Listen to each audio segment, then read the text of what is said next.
جب محبوب کریم علیہ السلام نے اپنے شہزادے کو اپنے دست مبارک سے دفن کیا، سورج گرہن ہو گیا۔ جب اسی دن سورج گرہن ہوا تو کچھ لوگوں نے کہا کہ نبی پاک علیہ السلام کے شہزادے کا وصال ہو گیا، اس لیے آج سورج گرہن ہوا ہے۔ سورج بھی گویا سوگ منا رہا ہے۔ لوگوں نے کہہ دیا، اب بات بڑی میچ کرتی تھی کہ آج ہی ان کا وصال ہوا ہے اور آج ہی سورج گرہن ہوا ہے۔ میرے رسول سچ کی حفاظت کرنے والے نبی کریم نے صحابہ کو، دل ٹوٹا ہوا ہے، یہ ٹائم نہیں خطبے دینے کا، یہ وقت نہیں کوئی خاص جلسہ منعقد کرنے کا، پر حضور نے صحابہ سے فرمایا مسجد میں جمع ہو جاؤ۔ جب لوگ مسجد میں جمع ہوئے تو حضور منبر پہ بیٹھے اور بیٹھ کے فرمایا، بھائی جب سورج کو گرہن ہوتا ہے نا تو وہ استغفار کا وقت ہوتا ہے، وہ نماز کا وقت ہوتا ہے، وہ توبہ کا وقت ہوتا ہے۔ اور محبوب فرمانے لگے یہ سورج گرہن کا کسی کے انتقال سے کوئی تعلق نہیں، کوئی تعلق نہیں، میرے بیٹے کے وصال سے اس کا کوئی تعلق نہیں۔ فرمایا سچ بولا کرو اور سچ کی بات ہی آگے پہنچایا کرو۔ اللہ تبارک و تعالیٰ نے سورۃ الاعراف کی آیت نمبر 31 میں فرمایا کہ وَكُلُوا وَاشْرَبُوا، فرمایا اور کھاؤ اور پیو، وَلَا تُسْرِفُوا، حد سے نہ بڑھو، اسراف نہ کرو، فضول خرچی نہ کرو، اس لیے کہ اِنَّهُ لَا يُحِبُّ الْمُسْرِفِينَ، اللہ اسراف کرنے والوں کو پسند نہیں کرتا۔ بنو عامر ایک قبیلہ تھا، حج کے لیے آیا کرتا تھا۔ دور جاہلیت میں بھی لوگ حج کرتے تھے، اگرچہ اپنی طریقوں پر کرتے تھے۔ تو قبیلے کے لوگ حج کے لیے آتے تو وہ بہت کم کھانا کھاتے، جب حج پہ آتے بہت تھوڑا، گوشت اور چکنائی تو بالکل استعمال ہی نہیں کرتے تھے۔ نبی پاک صلی اللہ تعالیٰ علیہ وسلم کے بعد صحابہ نے عرض کی، یا رسول اللہ صلی اللہ تعالیٰ علیہ وسلم، حضور ہمارا زیادہ حق نہیں بنتا کہ ہم بھی کچھ چیزوں سے پرہیز کریں؟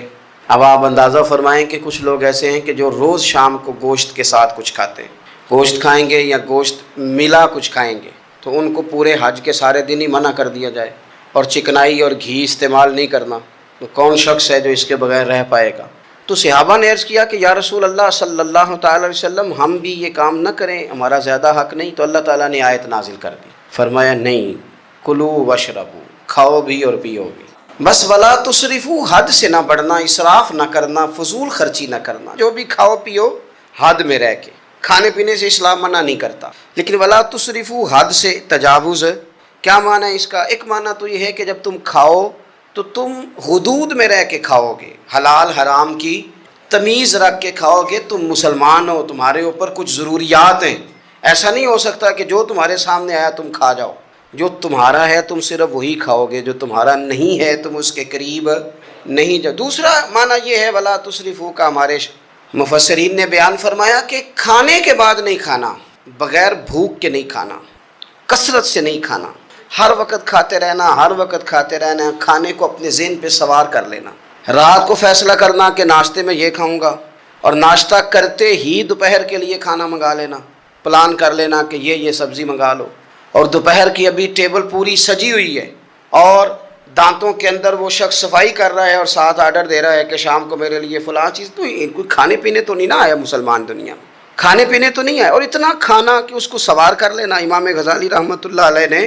احیاء علوم کے اندر لکھا ہے کہ زیادہ کھانے سے مسائل پیدا ہوتے ہیں، شہوت زیادہ بڑھتی ہے زیادہ کھانے سے، غلط خیالات زیادہ آتے ہیں، اس لیے صحیح حدیث میں موجود ہے، نبی پاک صلی اللہ علیہ وسلم نے جوانوں سے فرمایا تھا کہ اے جوانوں کے گروہ، یا نکاح کر لو، اور اگر طاقت نہیں رکھتے تو روزے رکھا کرو، اس لیے کہ فاقہ شہوت کو کم کرتا ہے برے خیالات کو، یہ کمزوری لاتا ہے تھوڑی سی انسان کے جسم میں، تو خیالات کم ہوتے ہیں، اور پھر جب آپ اپنا پیٹ بھر لیتے ہیں، ایک تو آپ سست ہو جاتے ہیں، نیند غلبہ کرتی ہے، غلبہ نیند کا بندے کو غافل کرتا ہے۔ کیسے میں بتاؤں یہ بات، کیسے بتاؤں کہ بہت سارے پکے نمازی بھی فجر نہیں پڑھتے، سوائے اس کے کہ کھا بہت لیا ہے، اور وہ نیند کے غلبے نے صبح اٹھنے نہیں دیا، غفلت پیدا ہوتی ہے، شہوت پیدا ہوتی ہے، اور جب آپ کا ذوق بن جاتا ہے زیادہ کھانے کا، پھر آپ کی ذہن کی مشقت بڑھ جاتی ہے، آپ پھر زیادہ کوشش کرتے ہیں، سکون زندگی میں ختم ہو جاتا ہے، پھر یہ بھی کمانا ہے، وہ بھی کمانا ہے، یہ بھی کرنا ہے،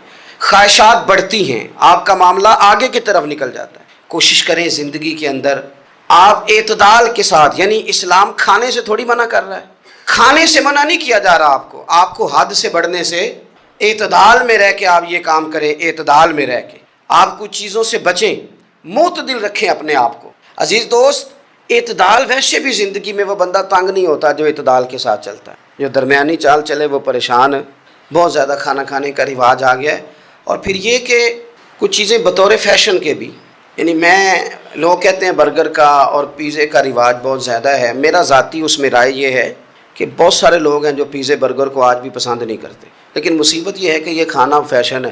یہ نہیں کھائیں گے تو لوگ ہمیں امیر کیسے کہیں گے، نہیں کھائیں گے تو لوگ پڑھا لکھا کیسے کہیں گے، جدید دنیا کا بندہ کیسے مانیں گے اگر نہیں کھائیں گے تو. نہ کریں ایسا، سادی غذا کھائیں اور بہت زیادہ کھانا کھانے سے اپنے آپ کو بچائیں. نبی پاک صلی اللہ تعالی علیہ وسلم خزانوں کے مالک ہیں، خزانوں کے، لیکن حضور نے نا فقر اختیار کیا، تھوڑا کھایا. یہ حدیث کبھی دل کی تختی پہ لکھ لیں تو کام آئے گی. یعنی کون سا ایسا گھر ہے جس میں شام کو روٹی نہ پکے تو قیامت نہ کھڑی ہو، عورتیں احتجاج نہ کر دیں، بلکہ روٹی نہ پکنا تو دور کی بات ہے، بچوں کی مرضی کی نہ پکی ہو تو وہ چیزیں توڑتے ہیں.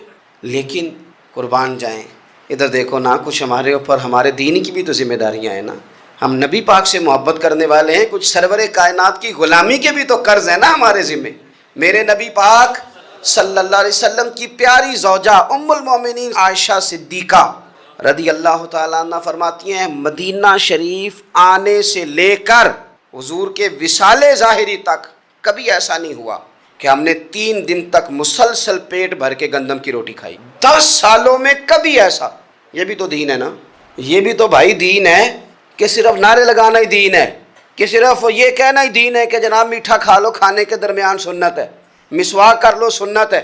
یہ بھی تو سنت ہے کہ مسلسل 3 دن تک حضور نے پیٹ بھر کے کھانا نہیں کھایا. کوئی مجبور ہے اس کے لیے؟ حضور مجبور ہے نبی پاک صلی اللہ علیہ وسلم اس کے لیے؟ یہ حضور کی چاہت ہے، تھوڑا کھانا کھایا جائے، کم پہ گزارا کیا جائے اور سادہ غذا کو استعمال کیا جائے. کوئی کام نہیں کر پاتے ہمارے بچے، روٹی کھاتے ہیں مرضی کی، ثقیل غذا کھاتے ہیں جو ہضم مشکل سے ہوتا ہے، اور پھر کھاتے ہی فوراً موبائل لے کے وہ لیٹ جاتے ہیں. تو وجود کے اندر وہ صلاحیت ہی نہیں ہے کہ آگے بڑھ کے کوئی کام کر سکے. میرے نبی پاک علیہ السلام نے فرمایا کہ ہر چیز کی زکوٰۃ ہوتی ہے. ابن ماجہ میں یہ حدیث آپ کو ملے گی، ہر چیز کی زکوٰۃ ہوتی ہے. زکوٰۃ کا معنی پاک کرنے والی چیز. جب آپ زکوٰۃ دیتے ہیں تو زکوٰۃ آپ کے مال کو پاک کر دیتی ہے. فرمایا ہر چیز کی کوئی زکوٰۃ ہوتی ہے، اور فرمایا یہ جو تمہارا جسم ہے نا، اس کی زکوٰۃ روزہ ہے، روزہ اس کی زکوٰۃ ہے. گویا جب تم روزہ رکھتے ہو تو حدیث ہمیں بتاتی ہے کہ پھر ہم اپنے آپ کو پاک کر لیتے ہیں. یہ بھوک وجود کو پاک کرتی ہے. آپ کے ذہن کو، یہ جس بندے میں بڑی صلاحیت ہے نا کام کرنے کی، وہ روٹی بہت زیادہ کھاتا ہے تو پردہ پڑ جاتا ہے، کر ہی نہیں پاتے کچھ. اور کھانے کے معاملے میں میں دیکھتا ہوں کہ شدت. میرا خیال ہے کہ شادی کے ولیمے میں جو گوشت پکتا ہے اس کے علاوہ بھی تو گوشت ہمیں ملتا ہی ہے نا. لیکن بعض لوگوں کو دیکھا جاتا ہے کہ وہ اتنا سالن ڈال لیتے ہیں کہ شاید ان کا خیال ہوتا ہے کہ آخری روٹی ہے، راج کے کھا لے، اس کے بعد شاید چھٹی ہے تیری. بھئی آپ کیا کر رہے ہیں؟ اتنا کھا سکتے ہیں آپ جتنا آپ نے ڈال لیا ہے. اور پھر سنجیدہ قسم کے لوگ ہیں، سیانے لوگ، تو وہ کھانے پہ اس طرح مطلب اٹھ کے بھاگنا. بھئی جو چیز نصیب میں ہوتی ہے وہ تو چل کے بھی آ جاتی ہے، وہ تو اسباب اللہ بنا دیتا ہے. لیکن اپنی طبیعت کا ماحول یہ بنا لینا کہ کھانا ہی کھانا ہے، اور کھانے کے معاملے میں شکایتیں کرنا کہ مجھے جناب دیکھو فلاں آدمی کے میں گھر گیا تھا تو بوٹیاں کس طرح کی دے گیا ہے. کئی دفعہ تھوڑی سی نا بات سن کے تو بندے کا قد دیکھ کے شرم آتی ہے کہ کتنا تو بڑا آدمی ہے اور تو نے کتنی چھوٹی بات کر دی ہے، تو کیا عجیب بات کر رہا ہے. تو نبی پاک صلی اللہ تعالی علیہ وسلم اعتدال کے ساتھ کھانا کھاتے، فقر کو پسند کرتے. میرے نبی کریم صلی اللہ تعالی علیہ وسلم نے کم کھانا کھانا مومن کی علامت قرار دیا. حضور صلی اللہ تعالی علیہ وسلم فرماتے ہیں مومن ایک آنت سے کھاتا ہے، ایک آنت سے مومن کھاتا ہے، اور کافر اور منافق 7 آنتوں سے کھاتا ہے. 6 گنا زیادہ روٹی کھاتا ہے کافر اور منافق مومن سے، 7 آنتوں کے ساتھ کھاتا ہے. ہمارے ہاں تو اللہ کے فضل سے نا اب کھانا کھانے کی اور کھانا کھلانے کی دوڑ لگی ہوئی ہے. یعنی عجیب فلسفہ ہے لوگوں کا کہ 4-5 نوجوان ہیں تو کہتے ہیں آج دعوت تیری طرف ہے اور کل دعوت میری طرف، اور پرسوں اس کی جانب ہے اور ترسوں اس کی جانب ہے. اور لوگ اس قدر زیادہ یہ دعوت کا شوق رکھتے ہیں، اتنا زیادہ. مثلا میرے ساتھ لوگ بڑا پیار کرتے ہیں لیکن صرف دعوت دیتے ہیں کھانے کی. تو میں کہتا ہوں آپ دعوت دینے کی بجائے ہماری دعوت قبول کیوں نہیں کرتے؟ ہم آپ کو دین کی دعوت دے رہے ہیں، وہ والی قبول کریں نا. روٹی کھا لیں جی، آ جائیں کھانا کھا لیں. تو میں کہتا ہوں اور بھی کم ہے زمانے میں لنگر کے سوا، روٹی کے علاوہ بھی بڑے کام ہیں جو کرنے والے ہیں. تو آپ اعتدال کے ساتھ کھانا کھائیں، ضرور کھائیں. جو نعمتیں آپ کے پاس ہیں ان سے آپ لطف ضرور حاصل کریں، لیکن اعتدال کے ساتھ. اور پھر آپ کو پتہ ہے جب آپ بے تحاشا کھانا کھاتے ہیں نا، اس کا نقصان یہ ہوتا ہے کہ پھر انسان، میں نے دیکھا ہے جب بندے مالدار ہو جاتے ہیں نا، یا سہولیات ان کو مل جاتی ہیں تو انہیں غریبوں کا دکھ ختم ہو جاتا ہے۔ اکثر امیر آدمی کے دوست بھی امیر ہوتے ہیں، پھر وہ کہتے ہیں کہاں غربت ہے پیر صاحب، کس نے کہا آپ کو، کس نے کہا آپ کو کہ لوگوں کو کپڑا نہیں ملتا، سارے لوگ ٹھیک ہیں، کیوں بھلا؟ اس لیے کہ وہ امیر تھا تو اب دوستی بھی امیروں کے ساتھ ہو گئی۔ پھر نہ کچے مکان نظر آنے بند ہو جاتے، پھر چوک میں دیہڑی کے لیے کھڑے مزدور نظر آنے بند ہو جاتے ہیں، پھر ہسپتال میں کبھی جاؤ نا، میں نے یہ نظام دیکھا ہے، ایسے نوجوان بھی ہیں جو میڈیکل سٹور والے سے کہہ رہے ہوتے ہیں کہ شناختی کارڈ رکھ لے، اماں کے لیے مجھے گولیاں جلدی دے دے، میرا بھائی آتا ہے تو تجھے پیسے دیتا ہے۔ یہ لوگ بھول جاتے ہیں نا، اس لیے کہ ہم تو اب چیزیں جو ہیں وہ ہوم ڈلیوری پہ لے رہے ہیں، پیسہ ہی بڑا ہے۔ ہمیں کب یاد رہے گا کہ کوئی بھوکا ہے، ہمیں کب یاد رہے گا؟ لیکن یہ تب ہے جب آپ کبھی بھوکا رہنا سیکھے، آپ کی طبیعت میں ہو۔ میرے رسول پاک علیہ السلام نے فقر اختیار کیا تاکہ پتہ چلے غریب کی بھوک کی تکلیف کیا ہے۔ دیکھو حضرت یوسف علیہ نبینا علیہ السلام کے بارے میں امام غزالی نے لکھا ہے کہ جناب یوسف علیہ السلام نے تو غلہ جمع کر لیا تھا مصر میں، آپ نے خواب دیکھی تھی تو غلہ آپ نے جمع کر لیا، باقی سب علاقوں میں فاقہ تھا، غربت تھی، قحط تھا۔ مصر کے لوگ سکون کے ساتھ 3 ٹائم پیٹ بھر کے کھانا کھاتے تھے، اور آپ نے سب اپنے ملک میں آسانی کی تھی کہ آرام سے کھانا کھاؤ، لیکن جناب یوسف خود ایک دن میں 1 روٹی کھاتے، بھوکے رہتے، بھوکے فاقہ کاٹتے۔ لوگوں نے کہا حضور آپ خزانوں کے مالک ہیں اور آپ جو ہیں وہ کھانا نہیں کھاتے، کیا مقصد ہے؟ تو آپ فرمانے لگے اس لیے نہیں کھاتا، اگر میں نے بھی پیٹ بھر کے کھانا شروع کر دیا تو پھر بھوکے لوگوں کا درد میرے سینے سے نکل جائے، پھر اس بھوک کی او میرے بھائی اب تو گاؤں سے آ کر پڑھنے والے بھول ہی گئے ہیں کہ کس کی ماں نے کتنا زیور بیچا تھا۔ لوگوں کو بھول جاتا ہے، جب کسی مقام پہ پہنچ جاتے ہیں، پیسہ آ جاتا ہے، عہدہ مل، بھول جاتے ہیں لوگ۔ فرمانے لگے اس لیے بھوکا رہتا ہوں تاکہ بھوکوں کی تکلیف کا مجھے احساس ہو، اس لیے بھوکا رہتا ہوں۔ اگر آپ کی طبیعت احساس والی ہے نا، احساس والی، میں کیا کروں؟ مجھے کہنے دیں یہ بات آپ کہ امیر کے فریزر میں اتنا پھل خراب ہو جاتا ہے جتنے سے غریب کی ماں کی شوگر کی 2 مہینے کی دوائی آ جاتی ہے۔ کہ مجھے یہ نہیں نا بتانا چاہتا کہ فریزر خالی رہ جائے میرا، مجھے کیا لینے دیں آپ یہ بات، کیا لینے دیں کہ بہت سارے لوگوں کے کپڑوں کے اتنے پیسے دھوبی لے لیتا ہے جتنے کپڑوں سے شاید کئی غریب ماؤں کے دوپٹے اور چادریں بن جائیں، لیکن یہ کہ وہ کپڑے دھوبی نہیں استری کرے گا تو ہماری شان کا کیا بنے؟ کرو یار، لیکن تھوڑا سا نا، میں نے پچھلے جمعے بھی کہا تھا، اور راشن بنٹن والے لوگوں کو عیدوں بعد بھی بھوک لگ دیجئے۔ یہ جو پیٹ کی بھوک ہوتی ہے نا، یہ بندے سے بڑا کچھ کراتی ہے۔